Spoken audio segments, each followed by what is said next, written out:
Happy Friday. Welcome to another episode of China Update, where I provide you with the most up-to-date political, economic, and geostrategic analysis on the world's number 2 economy. My name is Tony.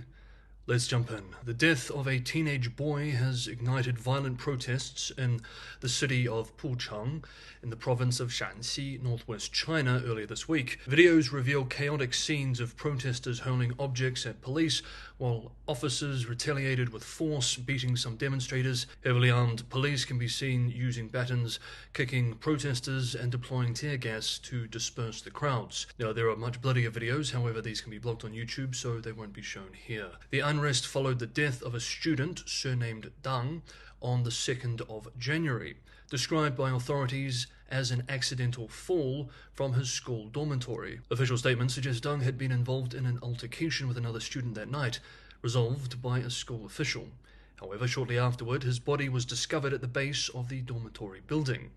Police investigations reportedly ruled out foul play, but allegations of a cover-up and disparities in the official narrative began circulating online. Protests erupted as frustrations boiled over, drawing hundreds to the street.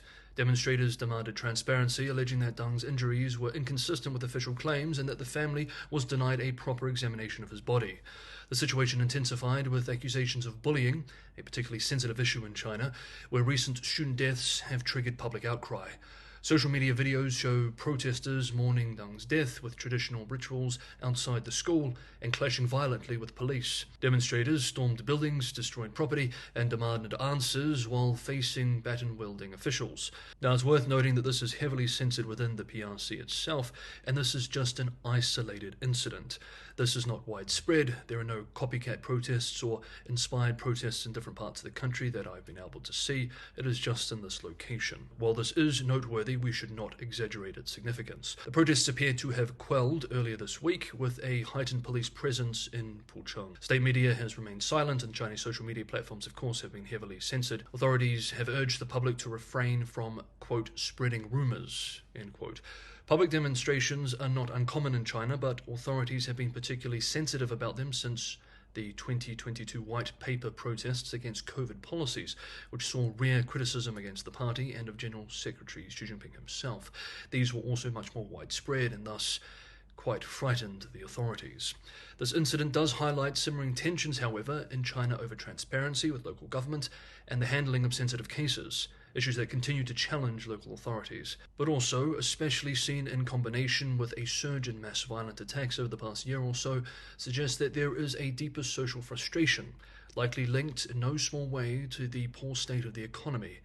And if so, we should expect more eruptions of these frustrations across the country in the future. Now, this brings us to our next development, the economy. But before we talk about the economy, I wanted to discuss something quickly about Shanghai. Last week or so, I've been receiving dozens of comments and about half a dozen emails asking about the situation in Shanghai. They've said that they've seen reports that the city is empty, that large parts of it have no people, empty malls, millions have left the city, and whether this is accurate. Now, I visit Shanghai 2 to 3 times a month. It is a financial center. It's also a good place to get a sense of the feel of the economy in one of the areas of the country where it should be the strongest. While Shanghai is, like the rest of the country, feeling the pain of the economic slowdown, everywhere you go, when I talk to taxi drivers or my favorite brunch place or clothes shop, retailers, whatever, you hear the same thing. 消费不行. The consumption is very poor.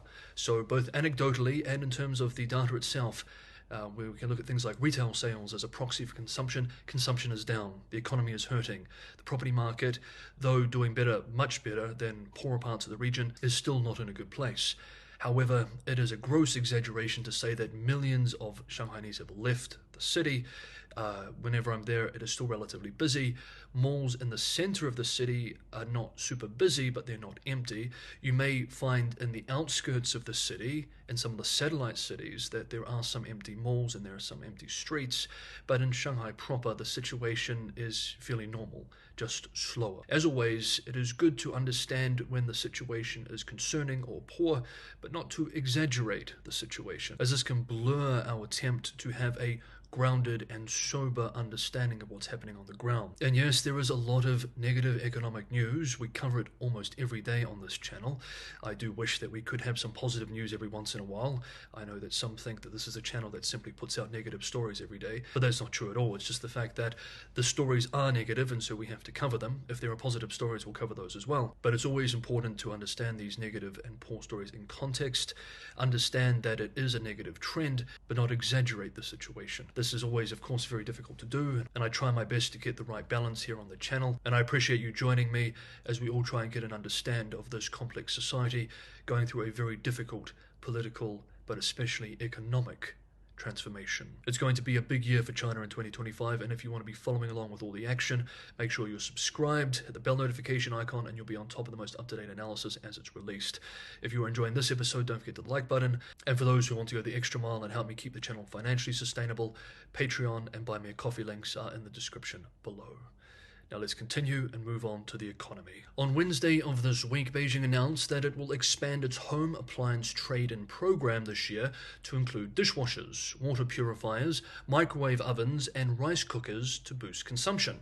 The move comes after Chinese leaders vowed in December of last year to make boosting consumption a priority in 2025. Officials also said earlier in January that they would broaden the program, which encourages consumers to trade in and upgrade vehicles and home appliances. The pressure is on for China to revive depressed consumer confidence and weak consumption, which would help offset the expected hit from potential tariff hikes from the US that stand to blunt a key growth engine with China's economy. However, Beijing has been trying for years, and so far unsuccessfully, to raise consumption. Under this new policy, unveiled this week, individual consumers purchasing energy-efficient and water-saving products from any of 12 categories, including refrigerators, washing machines, televisions, air conditioners, and computers, can receive subsidies of 15 to 20% on the product price. Consumers are eligible for one subsidy per product category, with a maximum subsidy of 2,000 yuan, $273 per item. Air conditioners are an exception, with subsidies available for up to 3 units. Consumers who buy new mobile phones, tablets, and smartwatches will also qualify for a 15% subsidy for products priced at less than 6,000 yuan, or about $819. At the press conference announcing the expansion, a National Development and Reform Commission official also confirmed that the government will, quote, raise fiscal funds from selling ultra-long special treasury bonds to support durable consumer goods trade-ins and large-scale equipment upgrading in 2025, end quote. So this is how it will be paid for, more debt at the local level. There have been grumblings that the subsidy program unfairly favors domestic products over foreign ones, further entrenching the uneven playing field in the country. The Ministry of Commerce said on Wednesday that both domestic and foreign companies are eligible to take part in the subsidy program, quote, openly and equally, end quote.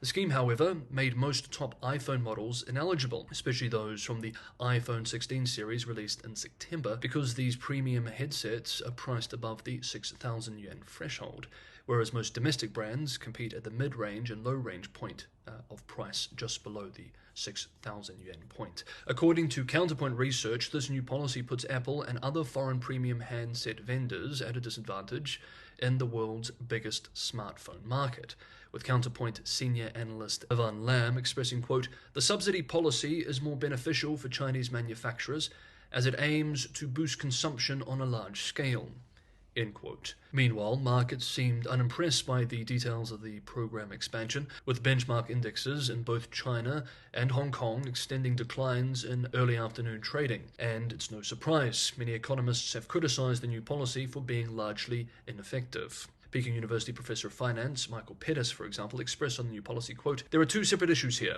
It is only by expanding household budget constraints that consumption can be sustainably increased.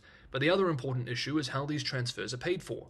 To the extent that they are paid for by fiscal borrowing, raising consumption can only be sustained by raising debt, creating a limit to Beijing's ability to fund even higher consumption. Ultimately, the only sustainable way to increase the consumption share of GDP is to redistribute income in ways that increase the household share of GDP, either directly or indirectly. This inevitably means reducing either the business share or the government share. It is possible in theory to increase the household share of GDP with GDP rising at current growth rates, but, as I've explained before, this has never happened in history, and the arithmetic of this kind of rebalancing is pretty brutal. More importantly, it doesn't seem like Beijing is discussing how this can be accomplished. If you exclude rather vague statements about an imminent productivity growth miracle, which itself would be historically unprecedented and requires its own unrealistic arithmetic, my guess is that in 2025 we will see more fiscal stimulus aimed at boosting consumption, which will prove positive for growth and for the stock market in the short term. But ultimately, rebalancing requires a fundamental restructuring in the distribution of national income. End quote. That transformation and likely structural slowdown will be one of the big stories we will follow here on China Update as we move into 2025. If you'd like to be part of those explorations as we follow it this year, don't forget to subscribe and hit the bell notification so you're on top of the most up-to-date analysis on China as it's released. Okay, that is today's episode of China Update. Thank you so much, everybody, for watching. Have a lovely Friday, have a good weekend, and I will see you all tomorrow.